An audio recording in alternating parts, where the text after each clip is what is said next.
Alright, hello everybody, this is Antonio Wolf. It's been a while. Work has been slowly grinding me down to the point where I just don't give a fuck anymore. So I left work an hour early today, but things did not come out as I had expected. But reading a bit of philosophy may pick our spirits up, because I'm not the only one who's down today. But anyways, this is a a light essay from the Critical Journal of Philosophy of 1802, where Hegel and Schelling both came together to write a journal. And I think there were about 40 distinct essays in the collected journals that were published. And these were published for about 4 years, 3 or 4 years. I think maybe it ended in 1805, but they published quite a few things. Of course, most of them are in German. I'm thinking the wrong thing. I'm thinking about a journal that Hegel started after, like in Berlin, after he became a top dog. For this one, they didn't really publish that much. There was only about, I think, like 8 essays in total, with the most famous ones being Hegel's. And most of those are in English, except for like one. But anyways, it's the introduction on the essence of philosophical criticism generally and its relationship to the present state of philosophy in particular. So you can guess that it's about philosophy. So what is philosophy for Hegel? Let's find out. In whatever domain of art or speculative science it is employed, criticism requires a standard which is just as independent of the person who makes the judgment as it is of the thing that is judged. A standard derived neither from the singular, that is, the immediate occasion for critical judgment, nor from the specific character of the judging subject, but from the eternal and unchangeable model of what really is. Just as the idea of fine art is not first created or discovered by art criticism, but is purely and simply presupposed by it, so too in philosophical criticism the idea of philosophy is itself the precondition and presupposition without which it would only be able to set one subjective view against another forever and ever, and never set the absolute against the conditioned. What distinguishes philosophical criticism from art criticism is not the judgment of the capacity for objectivity that is expressed in a philosophical work, but rather just the object of criticism. In other words, the idea itself that is basic to the criticism, and which cannot be anything other than the idea of philosophy itself. As far as the capacity for objectivity is concerned, philosophical criticism involves the same claims to universal validity that art criticism does. So anyone who wants to deny objectivity of judgment in philosophy in spite of that must claim not merely the possibility of distinct forms of one and the same idea, but the possibility of essentially distinct yet equally true philosophies. A view of the matter which properly deserves no consideration, for all its immense comfortableness. The fact that philosophy is but one, and can only be one, rests on the fact that reason is but one. And just as there cannot be distinct reasons, so too a wall cannot be set up between reason and its self-cognition, through which its self-cognition could become essentially distinguishable from its appearance. For reason absolutely considered, and reason when it becomes object for itself in its self-cognition, and hence philosophy, is again just one and the same thing, and therefore completely equal. It's alright, a really condensed and concise point about why there can only be one philosophy, one truth. I think that's pretty good. Just the point that, that the fact that he says the rests on the fact that reason is but one, and just as there cannot be distinct reasons. Just as, just like in the in everything Hegel does actually, but most explicitly in the science of logic, being is nothing. There is no alternate form you can give that at all. If you're talking about that same concept of being, the only content it has, the only other following thought is nothing. There can't be any system in which being is not nothing, unless what you're talking about is not what Hegel's talking about. In which case it's not about a different form of the same reason, but rather just different reasons. I suppose that the main reason people think that there might be different... Yeah, that is a contradictory, speculative statement right there. The one reason, there could be many reasons, from people's perspectives, is that if you take contingent things, which we don't know the actual reasons for, we can project a lot of things onto them, which seem equally and validly true.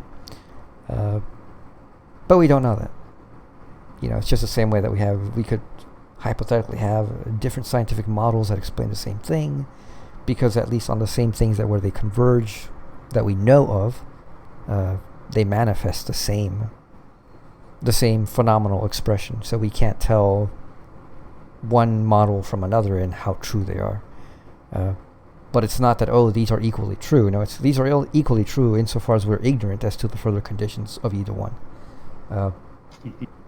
But every model has distinguishing things about it, where if we had access to those different conditions, we could definitely tell which one of these was the truth and which one wasn't. Yeah, when you're doing philosophy. You don't say, my philosophy is this. Well, mine's that. No, you're either doing reason or you're not. Or, you either have reason, approach reason, or you're not. Yeah, actually, the mathematicians do a similar thing.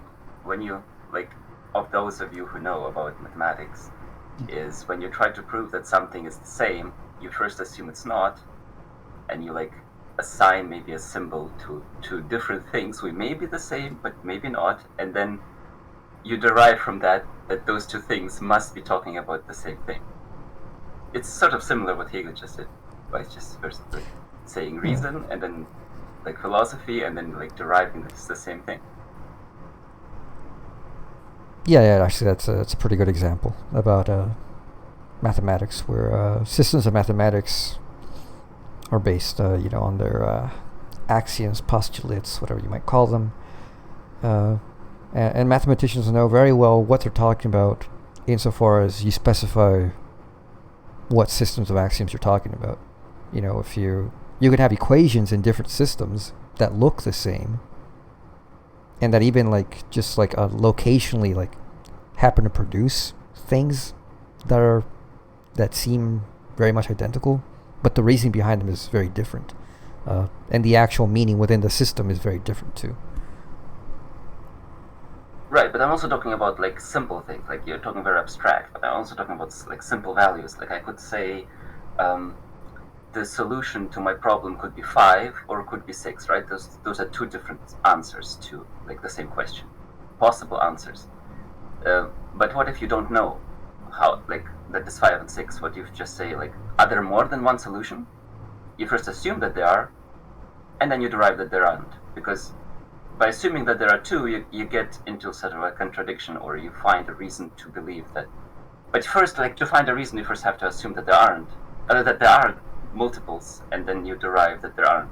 It's sort of like what Hegel did with just first assuming that there are two, kind of implicitly, and then sort of deriving that, well, because there's only one self-reflection, then whatever reason you assume that could be a different reason is actually the same one that we're talking about, because it's doing the same thing. Yeah. At least in the case of multiple solutions, the one reason would actually be the function itself. It wouldn't be the specific numerical. Yeah, the specific numerical solutions for a specific problem wouldn't be the one reason behind that. It would actually be the function which produces those solutions, right?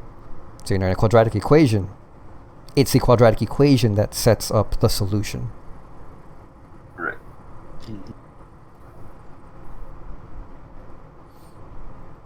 Sorry, continuing.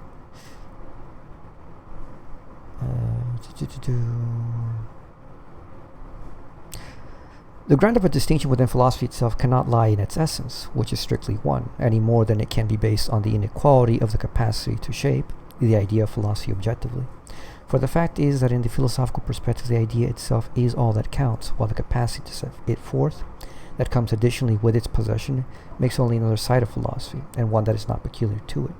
Therefore, once philosophy is defined as a cognition of the absolute, the possibility of infinitely many distinct reflections, such that each has an equal right to maintain itself against the others, each of them being essentially distinct from the others, could only result from thinking of the absolute, whether as God or as in some other aspect of nature, as fixed and immovable in absolute opposition to cognition as subjective.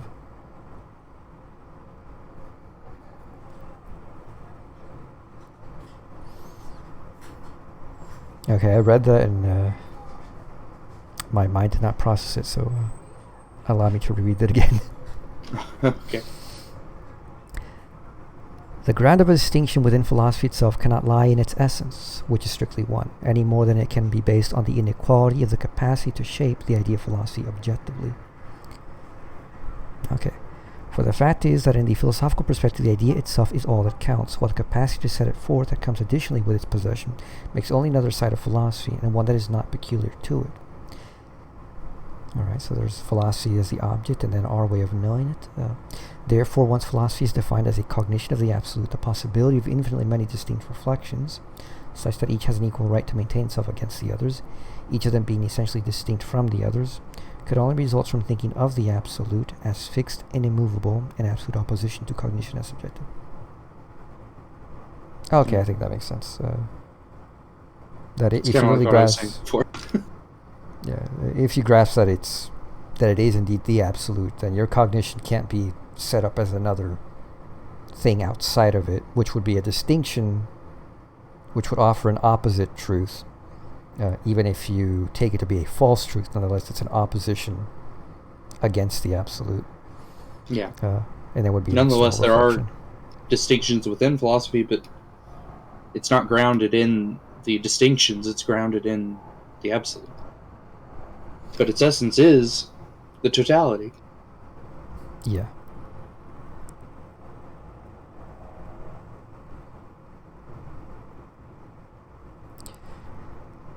But even upon this view, the distinction would have to suspend and ameliorate itself. For since cognition is here represented as something formal, it is thought of as completely passive in its relationship to the object, and it is required of the subject that is to be capable of this reception of divinity, or of the purely objective intuition of nature, that it should close itself quite generally against every other relationship to any limiting factor at all, and restrain itself from any activity of its own, since that would upset the purity of the reception. Through this passivity of intake and the equality of the object in all such pure intuitions, what is represented as a result would have to be just the cognition of the absolute, and a philosophy that sprang from this root must again be simply unique and in every respect the same. Yeah. Yep, cognitive passivity, which ends up being a contradiction, because in being passive, you're still active, but it's an active passivity and a passive activity. It is because the truth of reason is but one, like beauty, that criticism as objective judgment is possible in principle, and it follows evidently that it only makes sense for those who have the idea of the one identical philosophy present to their minds, and by the same token it could only be concerned with those works in which this idea is expressed more or less clearly for cognition. The effort of criticism is entirely wasted on the people and the works that are deprived of the idea. I agree with that. 100%. That's why you don't see me debating all these stupid people on Twitch. Yeah.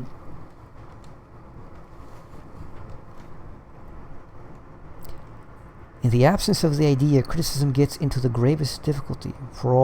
For if all criticism is subsumption under the idea, then all criticism must necessarily cease where the idea is lacking, and it can have no other direct relationship to that with which it is concerned, than that of repudiation. But in this repudiation, it ruptures altogether every connection between that wherein the idea of philosophy is lacking and that in whose service criticism exists. Since reciprocal recognition is in this way suspended, what appears is only two subjectivities in opposition, things that have nothing in common with one another. Things that have nothing in common with one another come on stage with equal right for that very reason, and in declaring that what is before it to be judged is anything else one likes, which is tantamount to declaring it to be nothing at all, since philosophy is all that it aims to be. Criticism transposes itself into a subjective situation, and its verdict appears as a one-sided decision by violence. Since its activity ought to be objective, the situation directly contradicts its essence. Its judgment is an appeal to the idea of philosophy, but since the idea is not recognized by the adverse party, it is only a foreign court of judgment for him. There is no immediate escape from this relationship of criticism, which cuts on-philosophy off from philosophy. Criticism must stand on the one side and have unphilosophy on the opposite side. Since unphilosophy takes up a negative attitude to philosophy, and hence there can be no question of discussing it as philosophy, there is nothing to be done but recount how this negative side expresses itself and confesses its non-being, which inasmuch as it has a phenomenal aspect is called platitude, and since what is nothing to begin with must unfailingly appear ever more clearly as nothing in its development until it can be recognized as such by virtually everyone, through this completely executed construction of evident nullity from the primal nullity. Criticism is reconciled once more with the incapacity of the cultured public, which could see nothing in the original verdict of the philosophical critic but self-satisfied personal bias and caprice. Amen. So that's what I grasp from that is that he's putting forth that it may seem that in declaring that philosophy is for those who see that there is only one philosophy, therefore have the idea of philosophy, and that those who disagree with that would obviously see themselves outside of that. And so it would seem that we have an opposition of two sides who are just claiming a distinct truth once again. But at least in these last couple sentences about how he talks about how this appears to the public. So since unphilosophy takes up a negative attitude to philosophy, and hence there can be no question of discussing it as philosophy, there's nothing to be done but recount how this negative side expresses itself and confesses its non-being. So, the non-philosophy thinks that it's philosophy. Yeah. But it doesn't know that it isn't philosophy. But philosophy, because it is philosophy and because it grasps the idea of philosophy, can cross over to the other side of unphilosophy and show from that side how unphilosophy is not philosophical. And in that way, philosophy doesn't put itself in an infinite opposition to non-philosophy, but rather goes ahead and shows, no, as philosophy, it goes over to the other side, reveals its own nullity from its other side, which is a moment of philosophy, and brings it back, at least as that determinate negation within philosophy itself.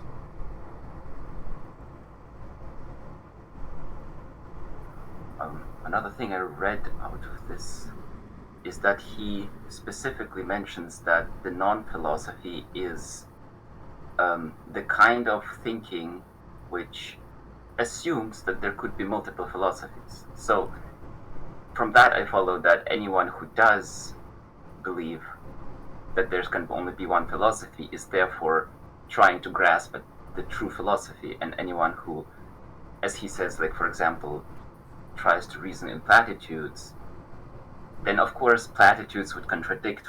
Even if you take one single situation, you can use this platitude to sort of judge the situation in one way, and another platitude to judge the situation another way. There's no truth to it. There's no universal truth. There's just whichever platitude you pick is how you're going to see the situation, and so therefore that's not philosophy because it's not absolute. Not even the love of wisdom. Yeah, it's just like people say, well, my philosophy is this or that. Yeah, by which I don't agree with your philosophy. Well, I don't have a philosophy. I'm either doing philosophy, I have the love of wisdom, or I don't. Right. This actually goes together with what I usually call the principle of non-self-contradiction. So I believe people sort of try to grasp a truth by looking at what doesn't contradict with the other things. And non-contradiction and what he calls one philosophy, I can see like huge parallels in those things.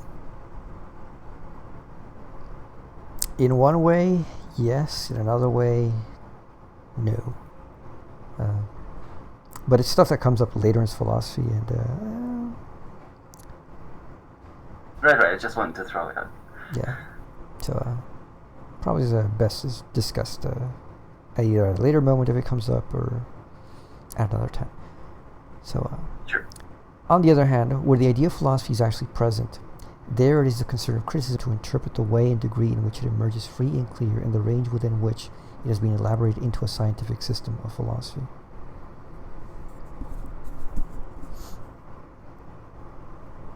So I mean, to unify this as so far it's come along, the idea of criticism doesn't even make sense, right? Unless you have this idea that, well, there is one philosophy. Because otherwise, then, what even is critique? In that sense, it would just be not a critique in any meaningful sense. It's just like my view against your view. Well, I disagree, and I call that criticism, and then you disagree, and you call that criticism. But since we presuppose that there can be multiple philosophies, we have already given away any valid standing to critique as any mediating thing that would mean anything to us. Because there isn't just one philosophy, there's multiple philosophies, so a critique from one philosophy to another isn't any way that would bridge anything. Because it's already been established that, well, there's multiple philosophies and therefore multiple truths at once. This is my truth, that's your truth. What you critique from your side may make sense to you and may be valid for you, but it's not valid for me. And what I critique from my side may be valid for me, but not valid for you. Therefore, critique doesn't form an overarching bridge which clarifies anything, either negatively or even positively.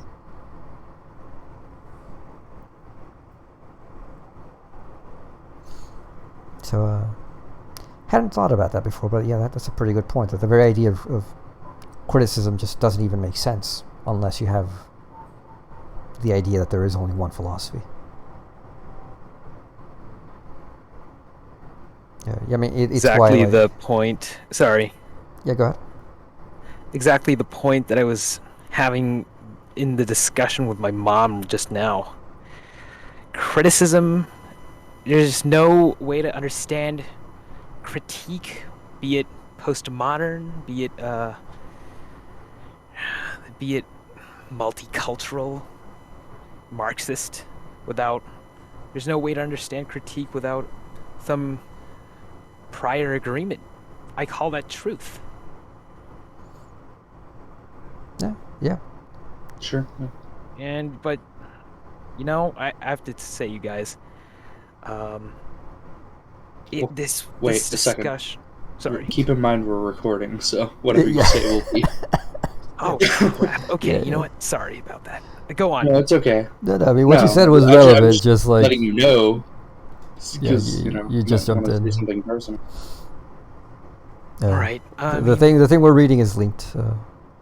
It's linked, right? Okay, so I'm not too off track. We are where it says.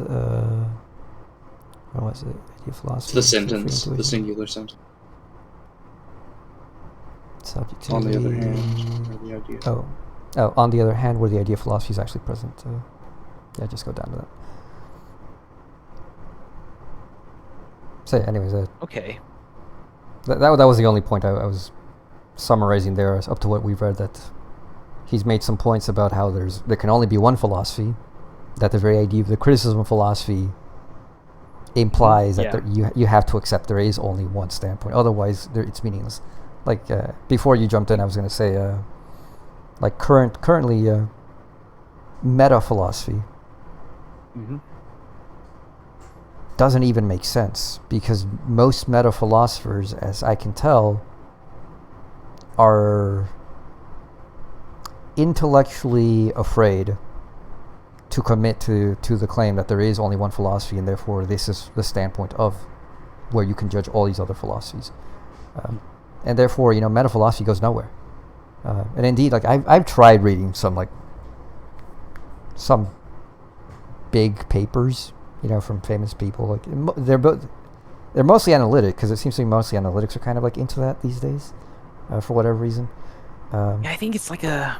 But it's not very be a interesting. post. They never say anything interesting at all. Because if they were to say anything that was finally decisive, it would be proof of the one philosophy. Mm-hmm.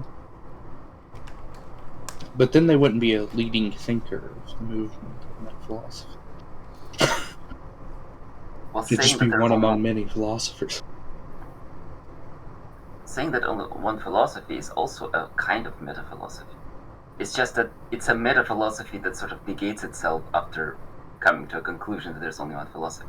Because why do you need a meta-philosophy if you come to the conclusion that's only one philosophy? So what we're reading here could be considered meta-philosophy. Well, yes. Philosophy is meta-philosophy in the end. Plato philosophized about what philosophy was. So did Aristotle. So does anybody who actually has an actual brain in philosophy. Like the people who are good all have realized this. If you look at Kant, Kant doesn't mention meta-philosophy, but what he's doing is meta-philosophical. A critique of pure reason can't get more meta than that. I don't know. Science of logic? Anyways, alright, let's continue this. Being a labyrinth science. On the other hand, where the idea of philosophy is actually present, there is a concern of criticism to interpret the way and degree in which it emerges free and clear, and the range within which it has been elaborated into a scientific system of philosophy. As for this last point, if the pure idea of philosophy is expressed with spirit, but naively and without scientific range, if it does not arrive at the objectivity of a systematic consciousness, we must still greet it with joy and delight. It is the mark of a beautiful soul whose inertia guards it against falling into the original sin of thinking, but which also lacks the courage to hurl itself into that sin and to follow the path of its guilt, till the guilt is dissolved, and so it has not arrived at the intuition of itself in an objective whole of science. The empty form of such spirits, however, those who aim to give the heart and essence of philosophy in short formulas without living spirit, this form has no scientific significance and has no other interest either. Sounds like a certain spiritual man we all know. Mm-hmm. But when the idea of philosophy becomes more scientific, it must be carefully distinguished from the individuality, which will express its character without harm to the identity of the idea of philosophy, or to the purely objective exposition of it. The subjectivity of limitedness that gets mingled in the exposition of the idea of philosophy. Criticism has to apply itself especially to the way that philosophy looks when masked by this subjectivity. It must tear the mask off. When it is shown to be the case that the idea of philosophy is actually before the mind, then criticism can cleave to the requirement and to the need that it expressed, to the objective factor in which the need sees its satisfaction, and can lay aside the limitedness of the shape through its own genuine tendency toward perfect objectivity. But in this connection, two cases are possible. In the first case, consciousness has not properly developed beyond subjectivity. The idea of philosophy has not risen to the clarity of free intuition, but stays hidden in a dark background, partly, perhaps, because some forms in which it finds itself largely expressed, forms which possess great authority, still hinder the breakthrough to pure formlessness, or to the highest form, which is the same thing. Even when criticism cannot allow the work and the deed to be valid as the shape of the idea, it will not ignore the striving toward that. The genuinely scientific concern here is to peel off the shell that keeps the inner aspiration from seeing daylight. It is important to be aware of the manifoldness of the reflections of the spirit, each of which must have its place in philosophy, as well as being aware of the subordinate status and their defects.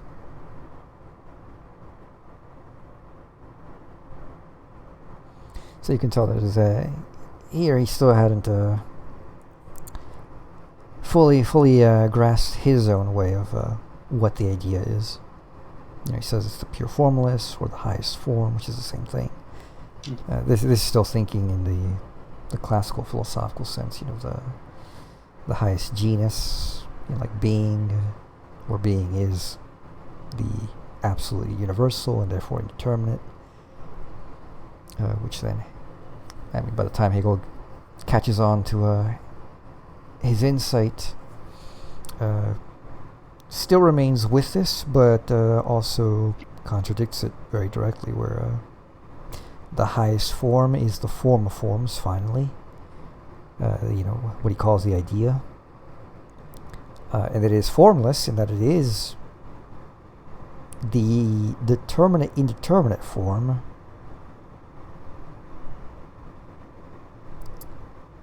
but it's also the most concrete form, really.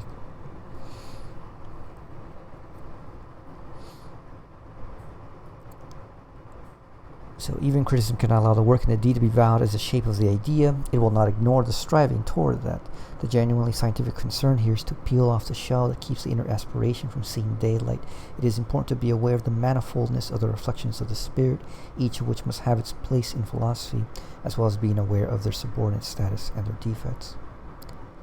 In the second case, it is evident that the idea of philosophy has been more clearly cognized, but that subjectivity has striven to ward off philosophy insofar as this is necessary for its own preservation. Here what matters is not to set the idea of philosophy off in relief, but to uncover the nooks and crannies that subjectivity makes use of in order to escape from philosophy, and to make the weakness, for which any limitation offers a secure foothold, visible both on its own account and with respect for the idea of philosophy qua associated with the subjectivity. For the true energy, that is, actualization, of the idea is incompatible with subjectivity.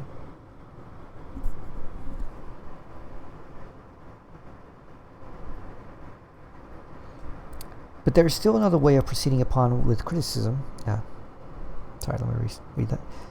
But there is still another way of proceeding upon which criticism must especially fasten, the one that gives itself out to be in possession of philosophy, which uses the form and vocabulary in which great philosophical systems are expressed, goes in for lengthy debates, but is at bottom only an empty fog of words without inner content.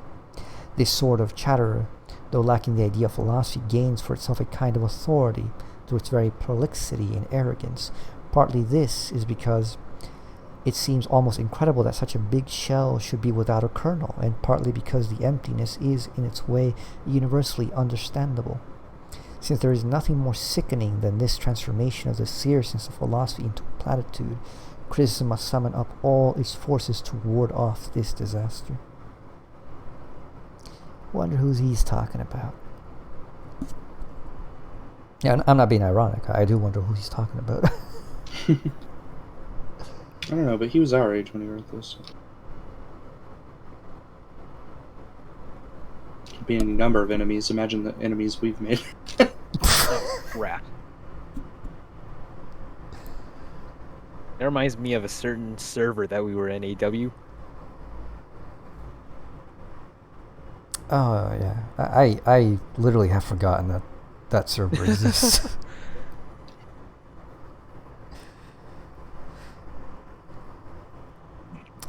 I mean, there's multiple people to be talking about. I mean, there were only so many major people, because, like, as far as I know, Hegel didn't really care about minor people. He mainly focused on major people in his critiques. Of course, there were more major people than, like, most people are aware of. Like, in this era, I now know, thanks to somebody else who's contributing to the Hegel Encyclopedia, that he considered Kant, Jacobi, and Fichte to be his major intellectual enemies.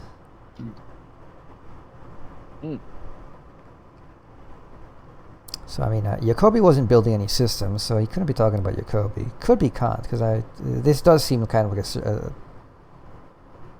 some sayings that he says about Kant in other places that I know of, in which, he kind of just... And it wasn't just like a Hegel thing. Like, a few people, I think, basically argued the same thing against Kant, that as complex and intricate as his system was, it crumbled, on a few concepts which were just ultimately either considered meaningless or confused, or just self-contradictory in that way, self-nullifying. Stuff like the thing in itself and other things. So it might be Kant, but I don't know. Would he say that Kant's philosophy is sickening and a platitude? Nah. I could see it. It'd probably just be abstract against people that he knew. Yeah, maybe. I don't think Kant. I mean, who was... Well, no, I mean, yeah, there weren't that many, like, systematic builders at the time, so, like, who else could he be talking about? Yeah, it doesn't matter. These distinct forms of philosophy and unphilosophy are in general more or less dominant in the German philosophy of the present time, to which this critical journal is addressed. God, remember when, like, you could literally write your own fucking journals instead of, like, I gotta go and submit to, like, Mind and hope that, I become famous because I submitted to this stupid journal. Instead, you write a journal and people are like, oh, you wrote a journal. I mean, I think it's still an open option for a lot of people, right? Can people? I think people make journals still. Yeah, they can, but like it's a very like Sure, it's very rare that a philosopher like professes their philosophy in that journal, because this is what this really? journal was. Oh, okay. Yeah, because this is what this journal was. Like this was like a Yeah. journal of Hegel's and Schelling's philosophy. Right.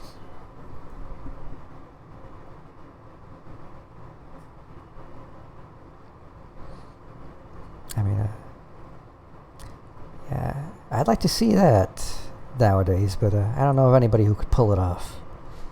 I mean, I don't think there's anybody who, like, people care about that much these days.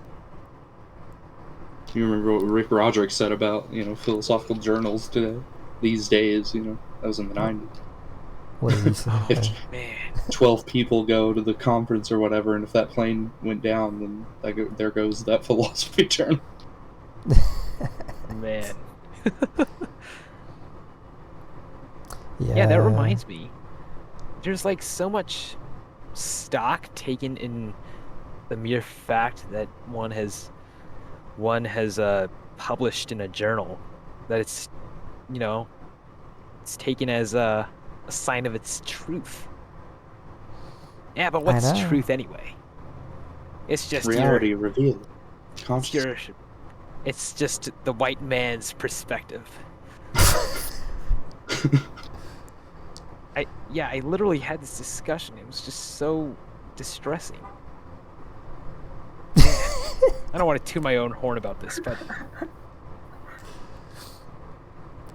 I've had the discussion, but it's then I turn around on them and I'm like, I'm not white. yeah, I mean, And then I accuse them of cognitive I was told whiteness, that I was and they being can't racist. go back. No, you can just say it's a platitude. No. You can just say you're doing unphilosophy. Get this unphilosophical shit out of here. No, All if right. you say there's such thing as truth, you're being racist. Or something, Tell that to Comrade Xi Jinping. Right? Yeah. No, that's Are you- but that that's his truth. It's and then other people have their own truth, which is, by the way, wrong. Yep. but anyways, that Party's discussion not very introspection. that discussion goes around a drain that Mm-hmm. never gets drained. It's a swamp. I just experienced that. Yeah. But let's continue this. We're almost halfway. We can finish this today. These distinct forms of philosophy and non-philosophy are in general more or less dominant. Okay, I already read that. These distinct forms. Okay, yeah. These distinct forms of philosophy and non-philosophy are in general more or less dominant in the German philosophy of present time, to which this critical journal is addressed. But the forms have further particularity that every philosophical enterprise takes on the aspect of a science and a dimension of a system, or at the very least takes its stand as the absolute principle of philosophy as a whole. Through the work of Kant, and still more through that of Fichte, the idea of a science. By the way, I don't know if this is If this is actually the case, I haven't even looked at it. But I watched a video on YouTube. Like I don't even know like how I found this years ago. It's just like a 2-minute video. Some German guy is like saying like, for those of you who say Fichte, you know, he's like, actually in German that's kind of the word for shit. You know, the actual pronunciation is Fichte. Well, there are different dialects. Fichte would be Yeah. really like it's just their way of saying fucking.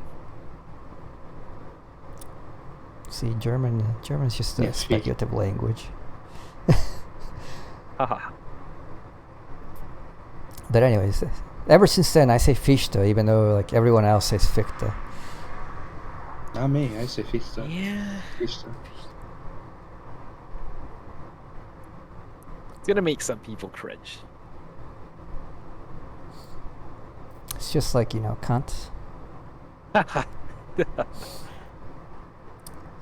Through the work of Kant and still more through that of Fichte, the idea of a science, in particular of a philosophy as science, has been established. Philosophizing piecemeal has lost all credit. Oh, how we wish that was true.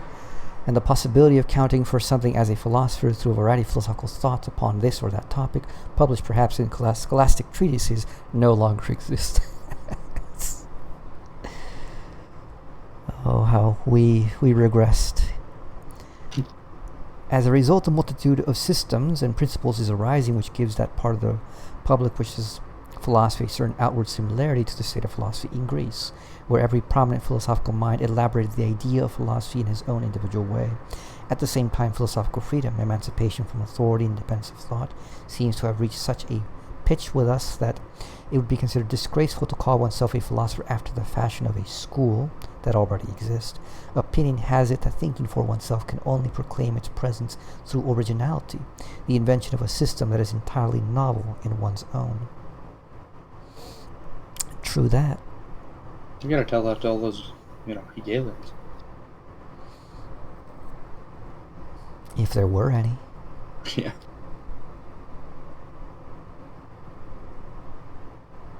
I mean, I actually don't mind that idea. Like if it's a genuine like group of people who like, yeah, we believe in like in these principles of philosophy or whatever, and like this is what we fucking teach. You know, like, you know how they talk about the Pittsburgh Hegelians, you know, insofar as like they share a Hegelian school, so to say. Yeah. That's pretty cool for me. I mean, like, I don't mind there's an analytic school or like Heideggerian school or whatever. Like, yeah, totally.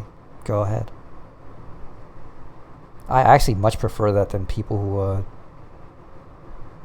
who don't have a unified view of things. Because I mean, like the common wisdom nowadays is like, oh well, you know, you want to just expose everyone to everything, and and then they make up their minds. But even 20-year-olds are fucking stupid.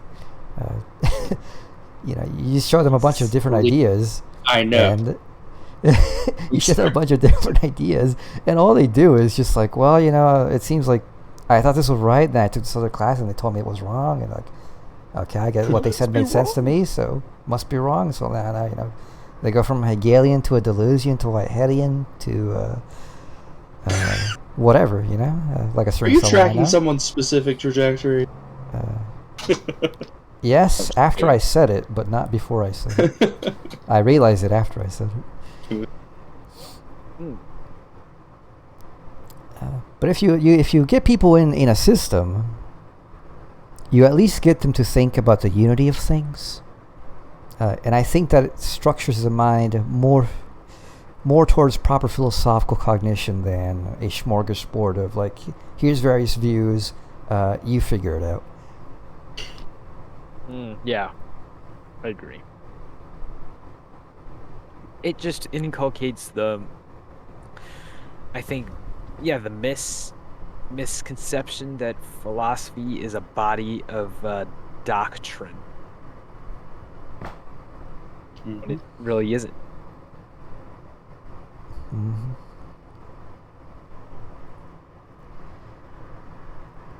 So, when the inner life of philosophy comes to birth in an outward shape, it necessarily endows that shape with something as a form of its own peculiar organization. By so much is the original aspect of genius distinct from the particularity which takes itself for and gives itself out to be originality. For this particularity, upon closer examination, really keeps firmly to the common highway of culture, and can never boast of having arrived at the pure idea of philosophy by leaving it. For if it had grasped this idea, it would know it again in other philosophical systems, and ipso facto would then be unable to label itself with the name of a personal philosophy, even though it must, of course, preserve its own living form. But the particular originality is created of its own upon that highway is a particular form of reflection, seized upon from some singular and hence subordinate standpoint. This is easy enough to do in an era that has cultivated the understanding in so many aspects and has in particular fashioned it into philosophy in so many ways. An assemblage of such original tendencies and of the manifold efforts after a form and a system of one's own offers us the spectacle of the tortures of the damned rather than that of the free upsurge of the most various living shapes in the philosophical gardens of Greece. Either they are forever bound to their own limited position, or they must seize on one position after another, marveling unstintingly at them all and casting one after the other away. Yep, sounds about right.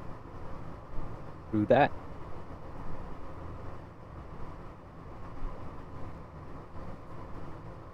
Because what happens is, like, if you think you found an actual true position,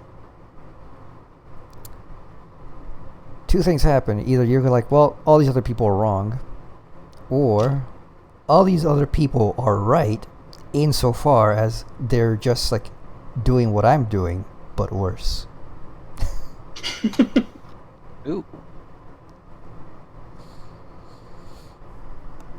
So that's basically how Hegel gets away with it. He's like, everybody's right insofar as they actually got to where I got, but I did it better.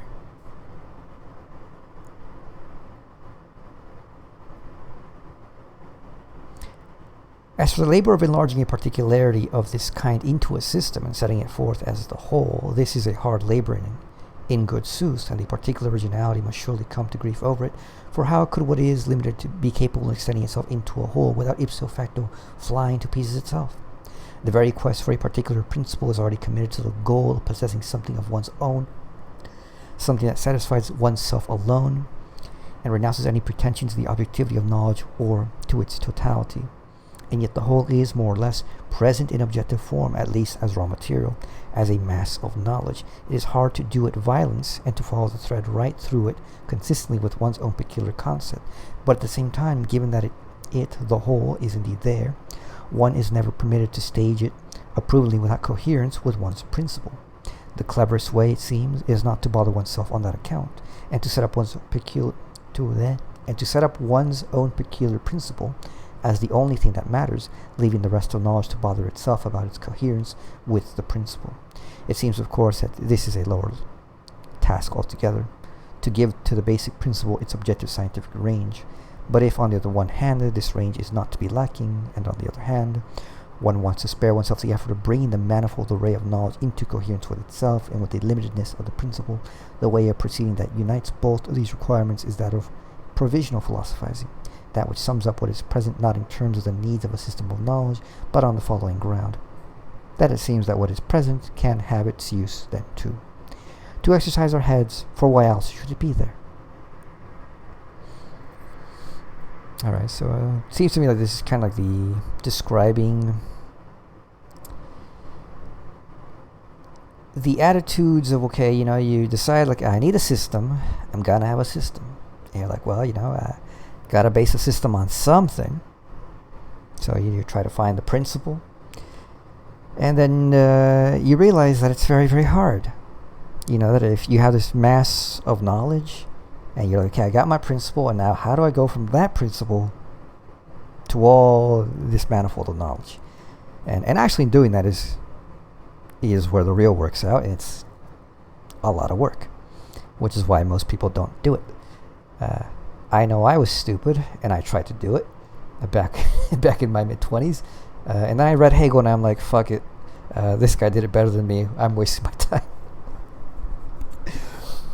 And then there's other people who are like, okay, well, I want a system. Gotta find my principle. And like, okay, I found my principle. And they're like, I know this thing is the truth. Like be like Descartes. Except worse than Descartes, because Descartes still tried to unify the manifold. And then there's these kind of people that are like, I know this one thing is true. And anything that comes before me has to prove itself via my principle. Otherwise, I don't care about it. But this person doesn't do the work of trying to unify the entire world with a system of knowledge. They just grab onto their principle abstractly. And, and if anybody wants to convince them about anything, it has to go through their principle. Which is very unphilosophical. And I have met a few people like that. It's not enticing to talk to those people. Let's just say that. And then there's the whole thing about provisional philosophy, which is, I'm not going to worry about principles or anything. I'm just gonna think about it. Whatever. Start in the middle, start thinking about whatever in whatever way, because, things are there, we think about them.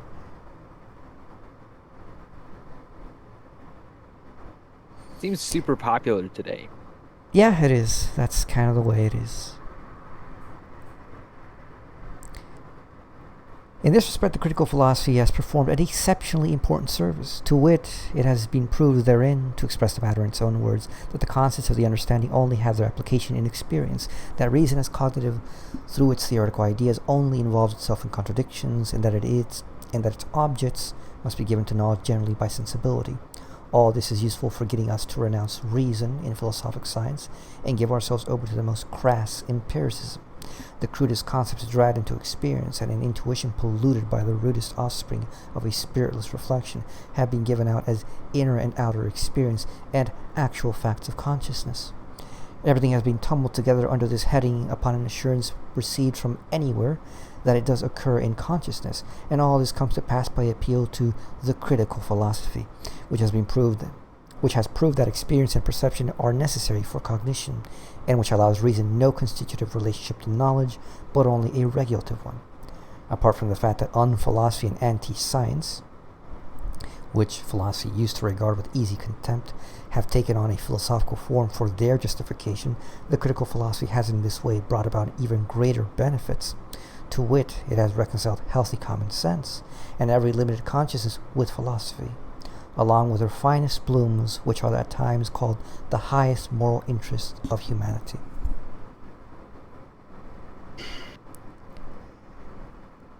But it's depressing this happened back then and is continuing today. How times change. But if subjectivity, without regard to the further difficulty which it faces in setting itself forth as a system, because the critical philosophy has now made at least one great range of finite forms suspect or unusable, if it is afflicted with insight into its limitedness, and by a kind of bad conscience, and ashamed to set itself up as absolute, how can it be preserved and made valid in spite of its own better knowledge, and the idea of philosophy that floats before its mind? In the first place, we must start with a form that is recognized as finite.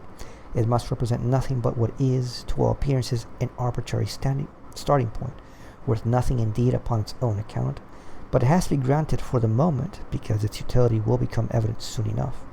It is granted for the time being, on request, in a provisory, problematic hypothetical way, without any special pretensions. It will soon legitimate itself later on. If we once arrived at what is true, having started from it, our gratitude for the signpost will recognize that arbitrary starting point as a necessary one, and see that it has been verified. However, the true needs no leading reins to guide us to it, but must bear within itself the power to step forth on its own account, and the limited starting point is itself recognized here for just what it is. That is to say, it does not have the stuff of its own subsistence in it, but is understood to be only something hypothetical and problematic, even though in the end it is due to be verified as a veritably true being. It is evident, therefore, that the salvation of finitude was the principal concern, but what is not supposed to be hypothetical later on cannot be hypothetical in the beginning either. or else what is hypothetical at the beginning cannot become categorical later on. It might, of course, come forward as absolute straight away, but since it is, quite rightly, too timid for that, we need a roundabout way to sneak the absolute in. This is interesting.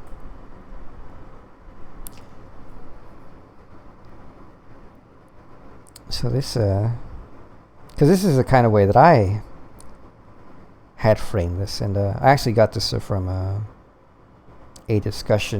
few discussions with Daniel Pascal Zorn, a German philosopher, for any of you who are not aware of him.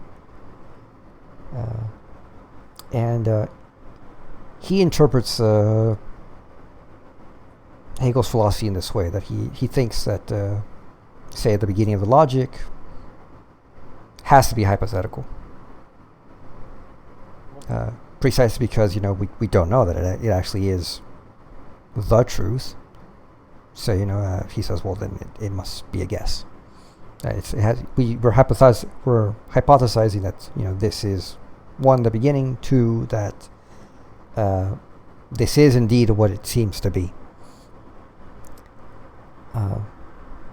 Now, I think he has a stronger notion of the contingency and hypothetical nature of this than I do. Where, to me, this is only hypothetical in a perspectival sense. Like, it's not actually hypothetical. Because if it shows itself, to be the truth in the end, if it comes back around to it, because here Hegel's talking about the circularity of philosophy, which he gets from Fichte. And would actually no, it doesn't originate with Fichte. It originates with Reinhold. But anyway, so you think, okay, well, I have to begin hypothetically, because even Fichte says this, at least in the first Wissenschaftler. He says, we can only begin with a hypothesis. We hypothesize that, the I is the I. This is only a hypothetical, but we can at least get the necessity of the if-then and the X relationship, he calls it.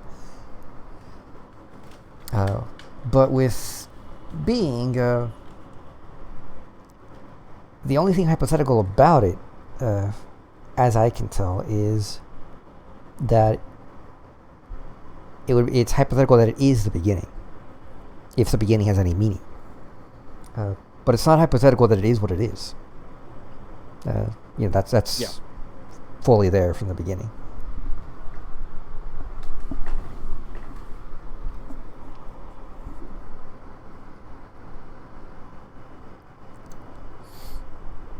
So anyways, continuing. So making out that a finite starting point of this kind is a hypothesis for the time being only introduces one more deception, for the starter comes on stage pretending to have no pretensions. Whether he comes forward modestly as a hypothetical being or right away as self-certain, both starts lead to the same result, that the finite is preserved as what it is in its separateness, and the absolute remains an idea, a beyond. In other words, it is afflicted with a finitude.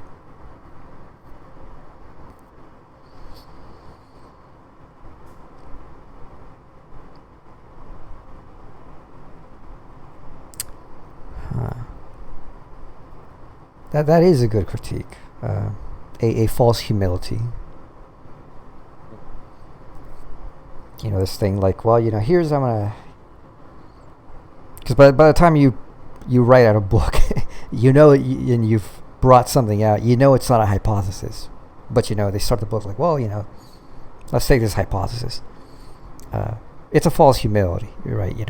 And scientists particularly do this all the time nowadays. They're like, oh, it's just a hypothesis.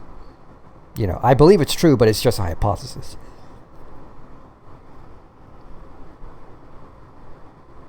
So substituting conjecture for something, but while believing it's true. So it's kind of an evasion of responsibility. Mm-hmm. Yeah. I mean, okay. He says here it's a deception. Because if you're starting with something, you're starting it it may originally be a guess, but once you start it, it is what it is. So whatever. I mean, if you set it up as the way scientists do, oh well, I have a hypothesis which is a whole presupposition and its consequence. But you don't know that. But in philosophy, you don't do that. Like, you can't say, like, well, I have a hypothesis that being might be the absolute. Because the question is, like, well, you're trying to find out what is the absolute. So you can't, you're not going to set up a hypothesis in that way. So, like, what is hypothetical about it in the end? Like whether you're like a Deleuze with difference, Schelling with the Ungrund and whatnot. These are not hypotheticals. Like, once you put them forth, you know what they are. You can think through them and see exactly what they are, and you're not guessing as to what they lead to, because the whole point is that in philosophy, you're not already going in with pretensions that you know what it's going to lead to. You're going to see what it is.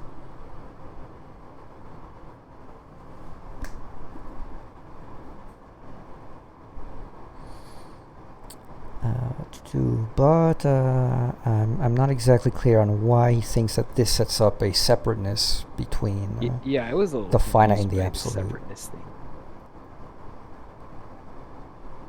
So let's see. Let me go back to the prior paragraph. But it's subjectivity without regard to the further difficulty which it faces in setting up a system. And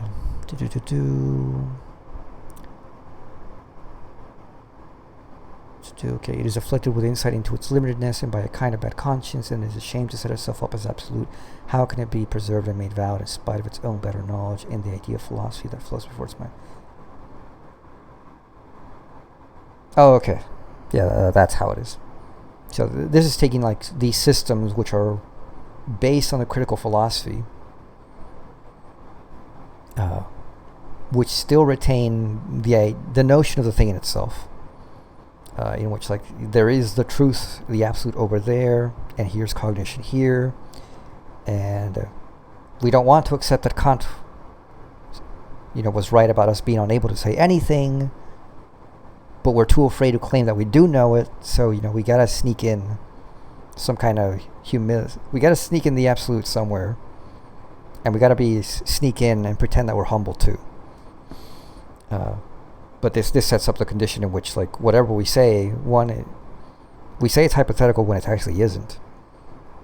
And two, because of the presupposition that the absolute is something else, which isn't there from the beginning, we set up cognition against the absolute, and you can't bridge that.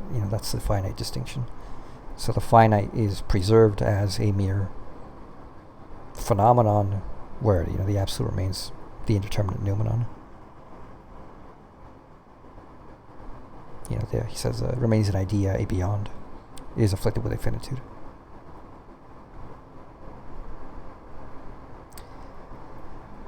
The certain starting point which is taken up in its immediate consciousness in order that it may be certain seems through its immediate certainty to make up for what it lacks by reason of its finitude, and pure self-consciousness is just such a certainty, since, qua starting point, it is posited as pure consciousness in immediate opposition to the empirical consciousness.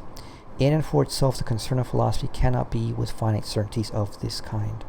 A philosophy which, in order to anchor itself to a certainty, begins from the most universally valid statements or activities ready at hand for every human understanding, is either doing something superfluous, since it must still transcend this limitation and suspend it in order to be philosophy at all, and ordinary common sense, which must thereby be led astray, will take a good note when its sphere is abandoned and one wants to lead it into self-transcendence. Or else, if this finite certainty is not to be suspended as such, but is to abide and subsist as something fixed, then it must of course recognize its finitude and require infinity. However, the infinite then comes on the scene precisely and only as a requirement, as something thought of, only as an idea. For although it is a necessary and comprehensive, all-inclusive idea of reason, it is still ipso facto one-sided, since the idea itself and that which thinks it, or that which it thinks, or whatever else the determinate was, from which the start was made, are posited separately. So here he's clearly talking about the idea in the sense that Kant talks about it. And I actually don't fully know what that sense is.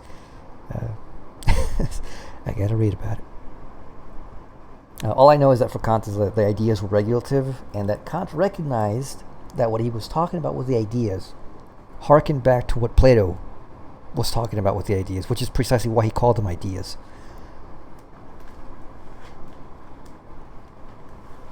But I'm not entirely sure as to what is Platonic about them, such that Kant saw that they need to call them ideas. I mean, part of it, I suppose, is that these, as even outside of just being regular forms, what reason wants to get at with the ideas is the absolute form of things, the forms as such, which is, the equivalent of the in itself, or the thing in itself, for Kant. But obviously he doesn't think we can get that. Nonetheless, the ideas play a particularly regulative role. They help us, they give us something and ways to think about things, even though we can't know that that thinking is itself true. But don't quote me on that.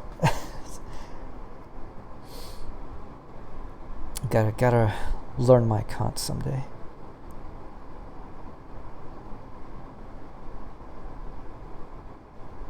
So, where was I? However, the infinite then comes on the scene precisely and only as a requirement, as something thought of only as an idea. For although it is necessary and comprehensive, all-inclusive idea of reason, it is still ipso facto one-sided, since the idea itself and that which thinks it, or that which it thinks, or whatever else the determinate was from which the start was made, are posited separately. In this type of salvation, for the limited, the absolute is exalted into the supreme idea, but not at the same time into the unique being, so that the antithesis of thought and being remains dominant and absolute throughout the whole system of philosophy, since this is the point from which the science of philosophy first begins. To a certain extent, these salvation programs are what typifies our own recent philosophical culture, and almost everything that has been accepted as philosophy in our day falls within the scope of this concept.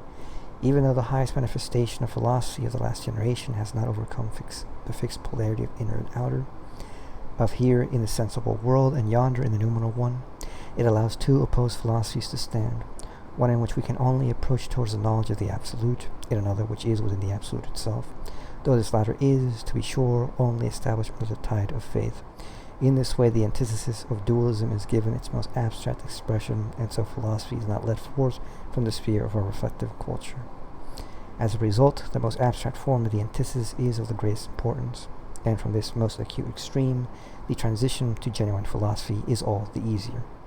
For the very idea of the absolute that is set up itself rejects the antithesis, because the antithesis carries with it the form of an idea, of an ought, of an infinite requirement.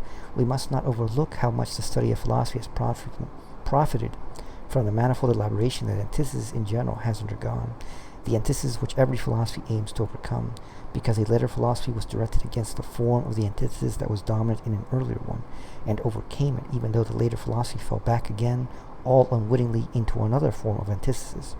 But at the same time, we must also not overlook the variety of forms that the antithesis can assume.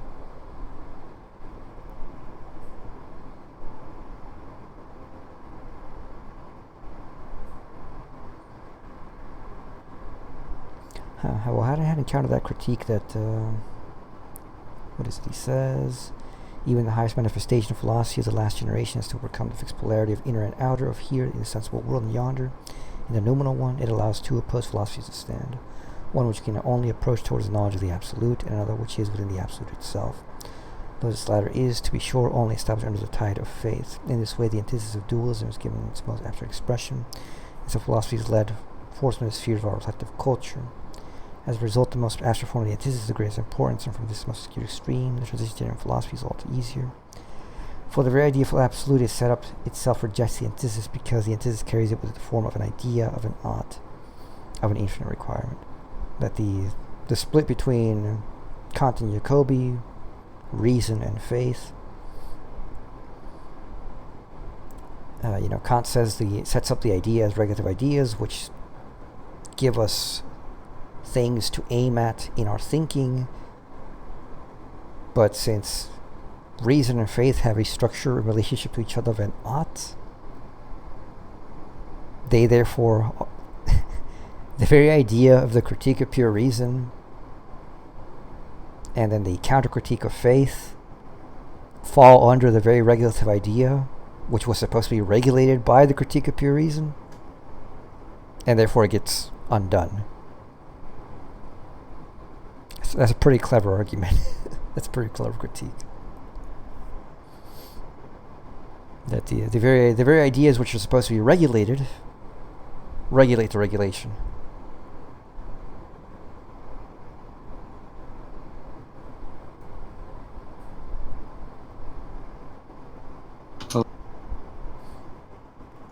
Yep. I just came back. Okay. Did you finish? Not yet. Got a paragraph more. All right.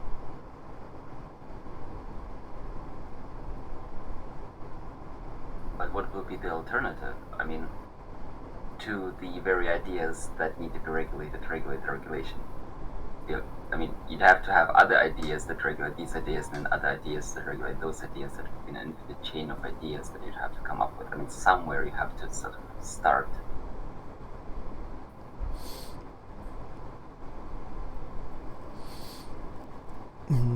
Yep. So, on the other hand, there is a prevailing manner of proceeding that has only unprofitable aspects, to wit, that which is at pains to make philosophical ideas popular, or more precisely common, as soon as they appear on stage. Philosophy is by its very nature something esoteric, neither made for the vulgar as it stands, nor capable of being got up to suit. Let me read that.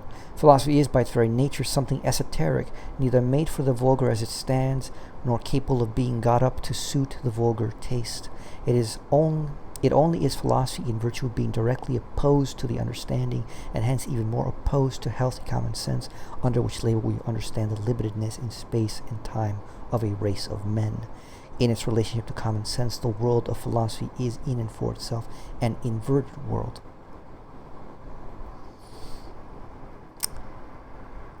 Yep.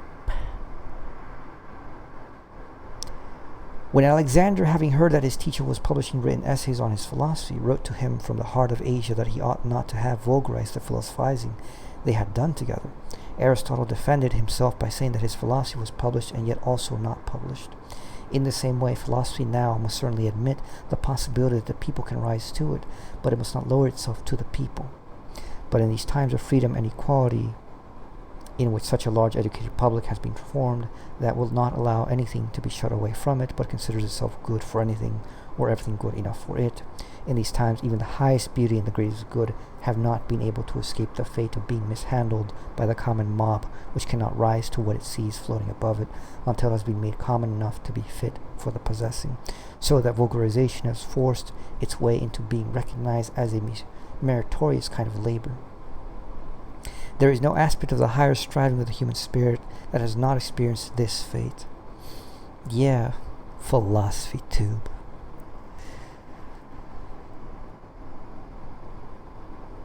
Actually, just going back a little bit on history for listeners, what he's talking about, this Alexander thing and Aristotle, is Aristotle also wrote dialogues like Plato. Dialogues which we have a few accounts of, which say that if... What was it? What is it? Because they thought that Aristotle was better, so I forget what the analogy was. You know, if one of them was like silver or gold, then Aristotle was the better one. I think that's from Cicero. We only have references to them. Yeah, we only have people talking about them, which is a shame, because I mean, Plato is beautiful. Once you get the hang of it. So saying that Aristotle was even better just kind of leaves you hankering for that. And both with Plato and Aristotle, the dialogues were meant to put a public image for the philosophy, which was... It could be understood by those who could understand, but it would not be understood by those who couldn't. It's just the easiest way to say it. I mean, that's how esoteric shit works.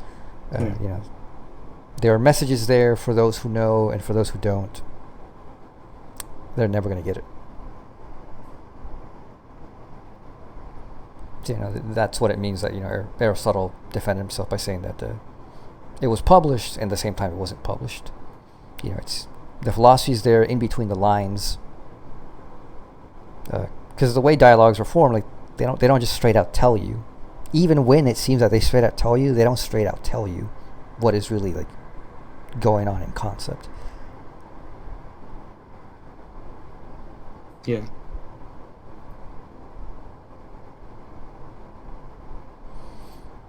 So an idea in art or in philosophy needs only to be glimpsed in order for the processing to start, by which it is properly stirred up into material for the pulpit, for textbooks, and for the household use of the newspaper public. Leibniz partly undertook these labors for his philosophy himself in his Theodicy. His philosophy did not thereby gain a general entree, but he made a great name for himself. Nowadays, there is a ready supply of people trained for the job. With isolated concepts, it happens automatically. All that is necessary is to attach the concept name to what has long been familiar in everyday life. Everyday bourgeois life, or city life. In its origin and its realized essence, the Enlightenment already expresses the vulgarity of the understanding and the vanity of exaltation above reason, and there was no need to change the meaning of the concepts for standard for notes, understanding, and reason, in order to make them attractive and easy to grasp. But one can readily grant that the word ideal carries nowadays the general meaning of that which has no truth in it, or the word humanity of that which is utterly dull. He seemingly opposed the seemingly opposite case, which is, however, just the same as this one at bottom, occurs where the matter is popular already, and where popular cliches, everyday ideas, which do not go even one step beyond the sphere of common concepts, had to be given the outward look of philosophy by philosophical and methodological processing. Just as in the first case the assumption is made that what is philosophical can still be popular at the same time, so in the second there is the assumption that what is popular by nature can in some way or other become philosophic. Thus the compatibility of platitude and philosophy is taken for granted in both cases. This is like just like the common belief nowadays. People are like, oh, the philosophy of the Matrix, the philosophy of this stupid video game I played.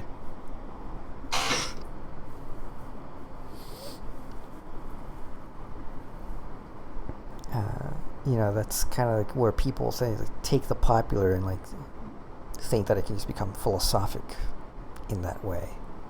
And usually they don't even do it in an interesting way, by the way. It's just it's projecting it's referential. Like it's projecting other philosophies onto the shows. Like, oh, like here's the Simpsons, through Plato's allegory of the cave. That kind of stuff. It's not good, but like it is very popular. It does get you money because it makes people feel smart. People love to feel smart. They're like, oh, if you're so great at explaining it. It's why a certain spiritual man we all know of, he gets some people and they're like, oh wow, you can explain Hegel so well, and like you listen to him and you're like, this guy doesn't know Hegel at all. He doesn't. Not only does he not know what Hegel is about at all, he can't explain for shit. But certain people like the way certain things sound. Mm-hmm. In a general way, we can relate this variety of philosophical efforts to the spirit of unrest and instability that is elsewhere astir. This spirit is the mark of our time. After long centuries of the toughest obstinacy, for which the casting off of an old form involved the most fearful convulsions, it has finally brought the German spirit to the point of tying even philosophical systems into the concept of the ever-changing and the ever-new, although we must not mistake this passion for change and novelty for the indifference of play, which, in its extreme insouciance, I don't know what that word is. Insouciance, casual lack of concern. Mm-hmm. Okay. Insouciance. Is at the same time the most exalted and only true seriousness. For the restless impulse of our time goes to work with the extreme earnestness of limitedness as distinct from the only true seriousness. Yet faith has of necessity given it a dim feeling of mistrust and a secret despair, which very soon reveals itself because the earnest limitedness is without living seriousness, so that on the whole it cannot stake much upon its concerns. Hence it also cannot achieve any great works, or only highly ephemeral ones. Moreover, if we wish, we can also regard this present unrest as a process of fermentation through which the spirit strains upwards towards a new life out of the putrefaction of the deceased culture, and springs forth again in rejuvenated shape from under the ashes of the old. I think we have a deceased culture. Yeah, so putrefaction. Definitely. To be exact, it was against the Cartesian philosophy and the universal culture that it expresses that philosophy, like every other side of living nature, had to seek a means of salvation.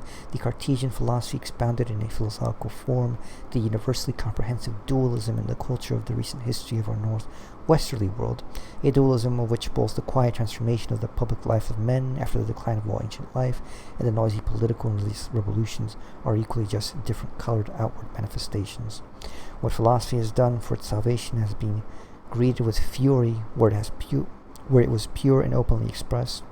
Where it was more covert and more mixed up with empirical considerations, the understanding has mastered it more easily and turned it around again into the earlier dualistic pattern. As the sciences have been founded upon this death, and the time itself has completely killed whatever was still scientific in them, and hence at least subjectively alive, so that if it were not immediately the spirit of philosophy itself which feels the strength of its growing wings all the more when it is submerged and crushed together in this broad sea, the very tedium of the sciences would make the whole flat plain unbearable, this edifice built by understanding, abandoned by reason, which at its worst, under the borrowed title either of rational enlightenment or of moral reason, has even ruined theology in the end. This tedium was bound to at least arouse a yearning of the dead riches for a spark of fire, for a concentration of living intuition, and once the cognition of the dead had gone on long enough, for that cognition of the living which is only possible through reason. We still have that dead cognition. Belief in the possibility of such an actual cognition, and not just the negative wandering along or the perennial springing up of new forms, is absolutely necessary if the effect to be expected from a critique of them is to be a true one, that is, not a merely negative destruction of these limited forms, but one that results in a preparation of the way for the arrival of true philosophy.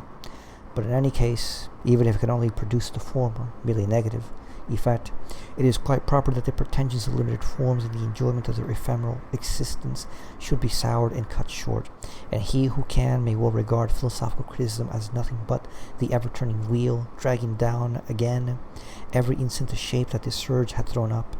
It may be that resting self-assured on the broad base of healthy common sense, he simply delights in his objective spectacle of appearance and disappearance, and takes comfort and confirmation from it all the more for his own banishment from philosophy, because by induction a priori he regards philosophy upon which the limited comes to grief as just another limited form. Or again, it may be that he marvels over the coming and going of the forms and their fountain with profound sympathy and interest, grasping it with much effort, and then watches their disappearance with a wise eye and lets himself drift giddily. When criticism itself wants to maintain a one-sided view as valid against others that are likewise one-sided, it becomes partisan polemic. But even the true philosophy cannot protect itself from the outward look of polemic against unphilosophy, for since it has nothing positive in common with the latter, and cannot engage with it in a positive critique of the common ground, only the negative activity of criticism is left, together with the construction of the inevitably singular manifestation of unphilosophy. Moreover, since this appearance follows no rule and takes on a different shape again in every individual, the construction of unphilosophy is the construction of the individual in which its manifestation has occurred. Now, if one group has another group facing it in opposition, each of them is called a party. But when one of them no longer even seems to amount to anything, then the other ceases to be a party likewise. Hence, on the one hand, each side must find it unbearable to appear merely as a party, and must not spare itself the spontaneously appearing and disappearing semblance of partisanship, which it acquires in the struggle. but must enter into the battle, which, even though it creates a semblance of partisanship, is at the same time the emerging manifestation of the nullity of the opposed group. On the other hand, if a group wants to save itself from the danger of the battle and from the manifestation of its own inward nullity, then in virtue of its declaration that the other side is only a party, it has recognized the opposition as something real, and has renounced for its own part the universal validity in respect to it, to which what is actually, for the moment, a party, must not be a party, but rather nothing at all. In so doing, it has confessed itself to be a party, that is, to be null and void for the true philosophy.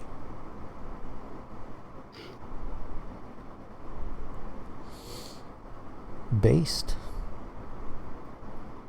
Yeah.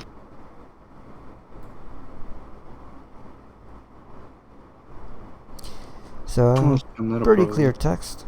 Yeah, pretty clear, pretty good. Pretty poetic at the end. You see the Hegel influence on his writing at this period. I mean, It's in English, obviously, but, I can imagine that it's close to the same flowery near the end. yeah, some pretty good prose in this. I mean, I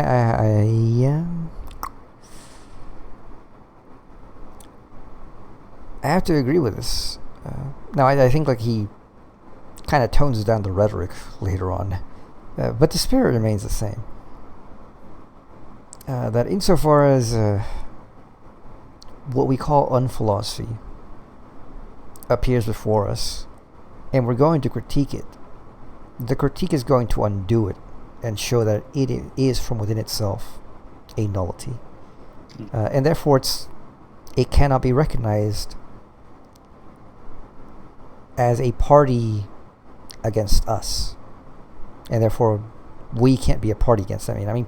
Party. Yeah. Part No is in the parts, word. Yeah. Yeah. Part is the word. The philosophy is the universal. It can't be a part.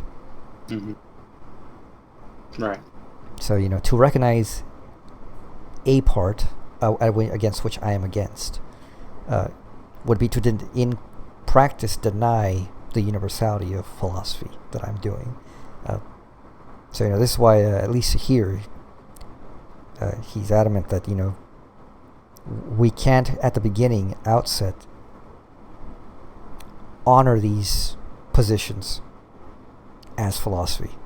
We can't say, like, oh, we're going to critique this philosophy. He says, no, we already know the principle of philosophy is, like, you at least have to recognize there's at least one philosophy. If you don't do that, whatever it is that you might be doing cannot count as philosophy, because clearly you don't believe in philosophy. Now, we might be redrawing, we can draw out philosophy from unphilosophy, because philosophy is the true, so it's going to be anywhere that there's even a semblance of being, even if the being is just literally just that semblance itself, just mere appearance.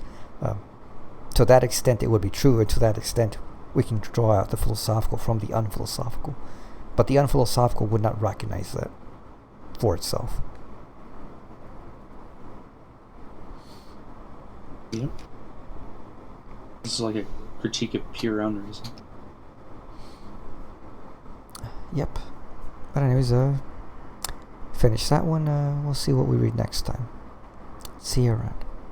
Take care.